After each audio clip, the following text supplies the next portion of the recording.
அழகான காஞ்சியில் புகழாக வாழ்ந்திடும் அன்னை காமாட்சி உமையே, அன்னை காமாட்சி உமையே, அம்மை காமாட்சி உமையே. நமஸ்காரம். காமாட்சி சங்கரா சேனல் சார்பாக போன எபிசோடில் தெய்வம் அப்படிங்கிற பதத்துக்கு என்ன பொருள், தேவர்களுங்கிறது யார், அவளோடு நம்ம பேச முடியும், அவளை பார்க்க முடியும் அப்படிங்கிற சில அற்புத சம்பவங்களை மகாபெரிவா சொன்னதை போன எபிசோடில் பார்த்தோம். இப்போ இந்த எபிசோடில் ஜனவரி 17ஆம் தேதி சனி பயிற்சி நடந்தது.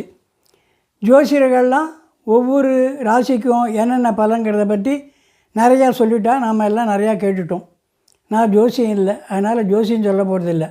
ஆனால் நம்ம பெரியவர்கள்லாம் சனி பகவான் யார், அவருடைய பார்வை வக்கரமாக போனதுக்கு என்ன காரணம், சனியினுடைய குணாதிசயங்கள் என்ன, அவர் எப்படிப்பட்டவர், அவர் அள்ளி கொடுக்கிற வள்ளல், முடிஞ்சவரை நன்மை பண்ணக்கூடியவர், சில காரியங்களை பண்ணால் அவளுக்கு நான் எந்த கெடுதியும் பண்ண மாட்டேன்னு உறுதிமொழியே கொடுத்துருக்கார். இப்படிப்பட்ட சில முக்கிய விஷயங்களை இந்த எபிசோடில் நம்ம பார்க்க போகிறோம். அதுக்கு பின்னால் நான் வழக்கமாக கேட்குற கேள்வியை கேட்குறேன். சனி பகவானுக்கு கோத்திரமும் நட்சத்திரமும் உண்டு. சனி பகவான் என்ன நட்சத்திரம், இதுதான் கேள்வி. இதுக்கான பதிலை எபிசோடு முடிவில் சொல்கிறேன். சரியாக இருக்கா பார்த்துங்கோ. இப்போ எபிசோடுக்குள்ளே போகலாம். சூரிய பகவானுக்கும் சஞ்சிகைன்றவருக்கும் கல்யாணம் ஆச்சு. அவளுக்கு 3 குழந்தைகள் பிறந்தது. யமன், மனு, யமுனை, இவள் 3 பேர் அவள் குழந்தை. சூரியனுடைய உக்கிரகத்தை தகிக்கத்தை தாங்க முடியல சஞ்சிகையினால். அதனால் அவள் என்ன பண்ணுறா, தன்னை மாதிரியே ஒரு உருவத்தை படைச்சி சாயாங்கிற பேரில் சூரியன்கிட்ட வசிக்க முடியாது இருக்க முடியாது பண்ணிவிட்டு அவளுடைய தகப்பனார் துஷ்டாமுனிவர்னு பேர், அவர்கிட்ட தபஸ் பண்ணுறதுக்கு கிளம்பி போயிட்டான். இது சூரியனுக்கு தெரியாது. சூரியன் சஞ்சிகை நினச்சிட்டு சாயாவோட வாழ்க்கை நடத்திட்டுருக்கார். இவாளுக்கு ஒரு 3 குழந்தைகளை பிறகு சார்வணி மனுன்னு பேர், பத்திரிகைன்னு பேர் ஒரு பொண்ணு, அடுத்தது சனீஸ்வரன். இந்த 3 பேர் இவாளுக்கு பிறக்கிறது, சூரியனுக்கும் சாயாதேவிக்கும்.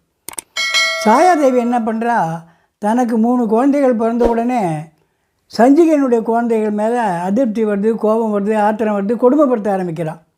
அந்த 3 பேரை ரொம்ப கொடுமைப்படுத்துகிறான். அதனால் யம தர்மம் என்ன பண்ணுறார், சூரியன்கிட்ட போய் ரிப்போர்ட் பண்ணுறார்.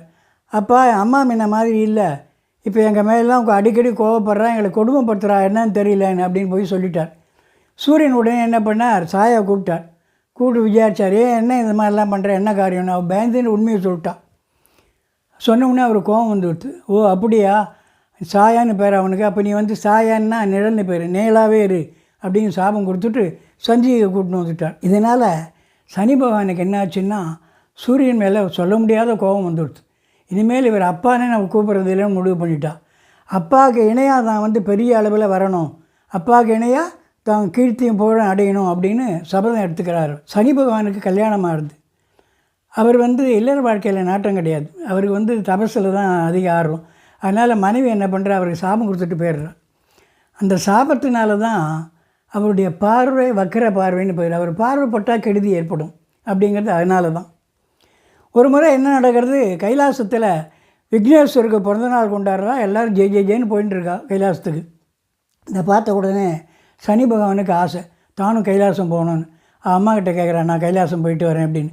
அவள் அம்மாவுக்கு பயம், சனி போய் எதான வக்கரமாக ஆகிட்டு போகிறதுன்னு சொல்லிட்டு ஒரு பார்வைப்பட்டு எதனா ஆகிட்டு போகிறது. உடனே அவள் அம்மா என்ன பண்ணுறா, வேண்டாம்ப்பா வேண்டாம்ப்பான்னு சொல்கிறா. கேட்கல அவர், ரொம்ப ஆசை. சரின்னு அனுப்பிச்சுட்றா, நீ போய் மரபாக இருந்து அப்படி பார்த்துட்டு வந்துடு, யாருக்கும் தெரியாமன்னு சொல்லி அனுப்புகிறான். சனி சந்தோஷமாக கைலாசம் போகிறார். கைலாசத்தில் விழா கோலம் பூண்டு இருக்குது. கைலாசத்தில் சனியினுடைய பாதம் பற்ற உடனே ஒரு அதிர்வு ஏற்படுறது. பரமேஸ்வரன் கண்டுபிடிச்சிட்டார். பார்வதி கிட்ட சொல்கிறார், சூரிய புத்திரன் சனி வந்துட்டுருக்கான், அதனால் குழந்தைய ஜாகிரதையாக பார்த்துக்கோன்னு சொல்லி முடிக்கிறதுக்குள்ளே சனி போய் பார்த்துட்டார் விக்னேஸ்வரர். அவர் பார்வைப்பட்டவுடனே தலை தெரிச்சு போயிடுது. விக்னேஸ்வருடைய தலையானது தெரிச்சு போய் விழுந்துடுது. அப்புறம் வடக்க படுத்திருந்த ஒரு யானையுடைய தலையை எடுத்து கொண்டு வந்து வச்சு பொறுத்து உயிர் கொடுக்குறா. விக்னேஸ்வர் பிறகும்போது நரமுகத்தோடு தான் பண்ணார். மகாபிரியா கூட சொல்லியிருக்கா, சிதம்பரம் சேத்திரத்தில் நரமுக கணபதி அப்படின்னு விக்னேஸ்வரர் இருக்காருன்னு. அவருக்கு எப்போ தலை மாறித்துன்னா இந்த சனி பகவான் வந்து இந்த சூழ்நிலையிலேன்னு ஒரு கதை இருக்குது. அதுக்கு காரணம் உண்டு. என்ன காரணம்னா, கஜமுகாசுரன் ஒரு அசுரன் கஜமுகம் கொண்ட தெய்வத்தினால்தான் தனக்கு மரணம் ஏற்படணும்னு ஒரு வரம் வாங்கி வச்சுருந்தான். அதை பூர்த்தி பண்ணுறதுக்கு தான் இந்த சம்பவம் நடந்தது. ஆனாலும் பார்வதிக்கு ரொம்ப வருத்தம். சனி பகவான் காலடி பட்டு தன்னுடைய குழந்தைனுடைய தலை தெரிச்சு போயிடுத்தேன்னு பார்வதி என்ன பண்ணுறா, சனி பகவானுக்கு கால் ஊனமாகணும்னு சாபம் கொடுத்துட்டா. அதனால் ஊனக்காலோடு அவர் அம்மா கிட்ட வரா. அம்மா கிட்ட வந்து சனி பகவான் ரொம்ப வருத்தப்படுறார். அம்மா என்னம்மா இது, அப்பாவுடைய மற்ற குழந்தைகள்லாம் கீர்த்தி செல்வா கூட இருக்குது, எனக்கு மட்டும் ஏன் இந்த மாதிரி அவப்பெயர் வருது, சாபம்லாம் வருது, எதனால் அப்படின்னு கேட்டு வருத்தப்பட்டப்போ அவள் அம்மா என்ன சொல்கிறா, நீ என்ன பண்ணுற, நீ போய் ஈஸ்வரனை குறித்து தபஸ் பண்ணுப்பா, தபஸ் பண்ணால் உனக்கு ஈஸ்வரன் எல்லாம் அனுகிரகம் பண்ணுவார், எல்லாம் சரியாக போய்டுன்னு. சனி என்ன பண்ணுறார், காசிக்கு போகிறார். காசிக்கு போய் ஈஸ்வரனை குறித்து கடுமையான தபஸ் பண்ணுறார். அவர் தபஸை கெடுக்கிறதுக்குன்னு யார் யாரோ என்னென்னமோ பண்ணுறார், சூரியன் உள்பட. இந்திரனுக்கு எப்போவுமே யாரான தபஸ் பண்ணால் பயம், தான் இந்திர பதவிக்கு ஆபத்து வந்துடுமோ அதுக்கு தான் பண்ணுறாளோன்னு. அதனால் அவர் காக்கா உருவம் எடுத்துன்னு வந்து தபஸை கெடுக்கிறதுக்கு பார்த்தார்.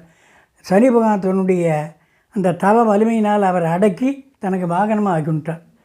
காக்கா வாகனம்தான் சனி பகவானுக்கு, அது இந்திரன் தான். இவர் வந்து தபஸ் பண்ணி முடிஞ்ச உடனே ஈஸ்வரன் பிரத்யட்சமாகிறார். உனக்கு என்ன வேணும்ப்பா கேளுன்னு கேட்குறார். அப்போ இவர் என்ன சொல்கிறார், எனக்கு நவகிரகத்தில் சூரியனுக்கு இணையாக எனக்கு சரியான ஒரு ஸ்திர ஸ்தானம் வேணும், அத்தோடு யாருக்கும் கிடைக்காத பெருமை எனக்கு கிடைக்கணும் அப்படின்னு கேட்டுக்கிறார். உடனே ஈஸ்வரன் என்ன பண்ணுறார், நான் அப்படியே அனுகிரகம் பண்ணுறேன், உனக்கு நவகிரகத்தில் ஸ்திரமான இடம் கிடைக்கும், உன்னுடைய சனிக்கிழமை ஸ்திரவாசரம் அப்படின்னு எல்லாராலும் சொல்லப்படும், உனக்கு யாருக்குமே இல்லாத பெருமை மகேஸ்வரன் எனக்கு எப்படி இருக்கோ அந்த மாதிரி உனக்கு ஈஸ்வர பட்டம் கிடைக்கும், உன்னை எல்லாரும் சனீஸ்வரன் கூப்பிடுவா அப்படின்னு அனுகிரகம் பண்ணுறார். இதுதான் சனீஸ்வரன் அவரை கூப்பிட்றதுக்கான காரணம்னு ஒரு புராணம் ஒன்று இருக்குது. சனி பகவானை பொறுத்தவரை எல்லாரும் என்ன நினைக்கிறாருன்னா, அவர் வந்து சனி பயிற்சி ஏற்பட்டால் நமக்கு கெடுதி வரும், நமக்கு ஆபத்து வரும்லாம் நினைக்கிறான். நம்மளுடைய கர்ம பலத்தை தீர்க்கறதுக்கு தான் பிறக்கணும். அந்த நட்சத்திரத்தில் பிறக்கிறதுக்கு காரணம் கர்ம பலன்தான். இந்த கர்ம பலனை ஒட்டி தான் நமக்கு சனினால் நமக்கு கெடுதியெல்லாம் ஏற்படுறதெல்லாம் இருக்குது. அப்படியெல்லாம் இருந்தால் கூட சனி பகவானை பொறுத்தவரை அவர் தியாக புருஷர், கருணையே உருவானவர், கடுமையாக உழைக்கக்கூடியவர். அவர் வந்து ஏழைகளுக்கு தானம் பண்ணக்கூடியவர்கள், வள்ளல் திறமை இருக்கிறவர், இந்த மாதிரி தன்னை மனப்பூர்வமாக பிரார்த்தனை பண்ணுறவா இவாளுக்கெல்லாம் அள்ளி அள்ளி கொடுப்பார், கொட்டி கொட்டி கொடுப்பார் சனி பகவான். சனி மாதிரி கொடுக்குறவர் இல்லை, சனி மாதிரி கெடுக்கிறவர் இல்லைன்னு பழமொழி உண்டு. சனி மாதிரி கொடுக்குறவரே கிடையாது, அள்ளி அள்ளி கொடுக்கக்கூடியவர் தான் அவர். அவரை எப்படி எப்படி பிரார்த்தனை பண்ணணும், என்னென்ன முறையில் வணங்கணும்லாம் இருக்குது. அதை பண்ணால் சனி பகவானை மாதிரி சுபக்கிரகங்கள் கூட அவ்வளோ அள்ளி கொடுக்காது. அவர் அசுபக்கிரகமாக இருந்து அவர் அவ்வளோ பண்ணக்கூடியவர். அவரே என்ன சொல்லியிருக்காருன்னா, இந்த காரியம் பண்ணுறவாளுக்கு நான் கெடுதி பண்ண மாட்டேன்னு அவரே சொல்லியிருக்கார், வாக்கு கொடுத்துருக்கார், சத்தியப்பிரமாணம் சொல்லியிருக்கார் அவர். அது என்னென்னு நம்ம பார்க்கலாம். நல்ல எண்ணெய் தானத்தை பண்ணுறவா, எள்ளை தானம் பண்ணுறவா, எள்ளு சாதத்தை பண்ணி அதை ஏழைகளுக்கு கொடுக்கக்கூடியவா, நீல வஸ்திரத்தை ஏழைகளுக்கு தானம் பண்ணக்கூடியவா, இந்த மாதிரி பண்ணக்கூடிய இவாளெல்லாம் நான் வந்து எந்த விதமான தொல்லையும் பண்ண மாட்டேன், வாளுக்கு கெடுதி பண்ண மாட்டேன் அப்படின்னு அவர் வாக்கு கொடுத்துருக்கார். அது மட்டும் இல்லை, கருங்கோலையினால் என்ன பூஜை பண்ணுறவர், அவருக்கு விசேஷம் கருங்கோலை. கருங்கோலையினால் என்ன பூஜை பண்ணக்கூடியவர்கள். ஒவ்வொரு கிரகத்துக்கும் மூர்த்தி சுவாமின்னு உண்டு. உதாரணமாக சூரியனுக்கு சுவாமி யார் மூர்த்தி சுவாமின்னா பரமேஸ்வரன். அந்த மாதிரி வியாழனுக்கு விஷ்ணு, புதனுக்கு ஸ்ரீகிருஷ்ணன் சொல்கிறது. அந்த மாதிரி சனி பகவானுக்கு தர்மசாஸ்தா ஐயப்பனும் ஆஞ்சநேயரும் சுவாமி மூர்த்தி. ஐயப்பனை வந்து விரதம் இருந்து வழிபாடு பண்ணுறவாளை அவர் ஒன்றுமே பண்ண மாட்டார், அவளுக்கு கெடுதியே பண்ண மாட்டார், அனுகிரகம் பண்ணுவார். அதே மாதிரி ஆஞ்சநேய பக்தராக இருந்து ஆஞ்சநேயருக்கு வடமாறு சாத்திரவா, ஆஞ்சநேயர் பக்தராக இருக்கிறவாளுக்கு அவர் டச்சு பண்ண மாட்டார், நல்லது தான் பண்ணுவார், கெடுதி பண்ண மாட்டார். விஷ்ணு சஹஸ்ரநாமம் சொல்கிறவாளுக்கு கெடுதி பண்ண மாட்டார். இதெல்லாம் அவரே சொன்னது, அவர் சொன்ன வாக்குறுதி, இதெல்லாம் நான் பண்ணுறேன்னு சொல்லிட்டு. இதை கூட இன்னும் சில விசேஷமான விஷயங்களை உங்களுக்கு நான் சொல்கிறேன்.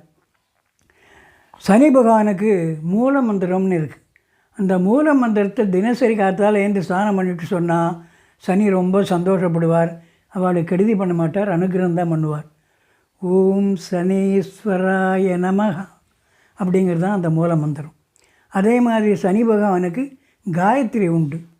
அந்த காயத்ரியை சொன்னாக்க அதில் சந்தோஷப்பட்டு அவளுக்கு அவர் அனுகிரகம் பண்ணுவார், அவளுக்கு கெடுதி பண்ண மாட்டார். காகத்வஜாய் வித்மகே கட்க அஸ்தாய தீமகி தன்னோ மந்த பிரச்சோதயாது. இது சனி பகவானுக்கான காயத்ரி. இந்த காயத்ரியை தினசரி கார்த்தால ஸ்நானம் பண்ணிவிட்டு 27 முறை தினசரி சொல்லிட்டு வந்தால் சனியினால் நமக்கு எந்த பாதகம் ஏற்படாது, நன்மை தான் ஏற்படும். அதோடு அவருக்குன்னு ஒரு ஸ்துதி இருக்குது, ஸ்தோத்திரம். நீலாஞ்சன சமாபாசம் ரவிபுத்திரம் யமாக்ரஜம் சாயா மார்த்தாண்ட சம்போதம் தன்னமாமி சனேஸ்வரம். இந்த ஸ்லோகத்தை தினசரி சொல்லிட்டு வந்தோன்னா சனியினால் பாதகம் ஏற்படாது, அவளுக்கு கெடுதி பண்ண மாட்டார். ஆக சனி பகவான் இந்த அளவுக்கு நல்லது பண்ணக்கூடியவர் தான். நமக்கு கெடுதி ஏற்படுறதுக்கு காரணம் கர்ம பலம்தான். அது அளவுக்கு அதிகமாக இருந்தால் கூட இவரை இந்த மாதிரி நம்ம துதிச்சோன்னா அது தலைக்கு வந்தது தலைப்பாகோட போகிறதுன்ற மாதிரி போயிடும். இப்போ நான் ஆரம்பத்தில் கேட்ட கேள்விக்கான பதிலை சொல்கிறேன். சனி பகவானுடைய நட்சத்திரம் ரேவதி நட்சத்திரம், கடைசி நட்சத்திரம். இப்போ இந்த வாரம் காஞ்சிபுரம் காமாட்சி கோவிலில் நடக்கக்கூடிய முக்கிய நிகழ்ச்சி 3ஆம் தேதி வெள்ளிக்கிழமை தங்கரதம், 5ஆம் தேதி ஞாயிற்றுக்கிழமை தைப்பூசம் பௌர்ணமி பூஜை ராத்திரி தங்கரதம், 8ஆம் தேதி புதன்கிழமை பூரம் அம்பாவுடைய ஜென்ம நட்சத்திரம் ராத்திரி தங்கரதம். அடுத்த வாரம் வேறு சில முக்கிய நிகழ்ச்சிகளோடு சந்திப்போம். மகாபரிவா பாதாரவிந்தங்களே சரணம். ஹரஹர சங்கர ஜெய ஜெயசங்கர ஜெய ஜெய காமாட்சி.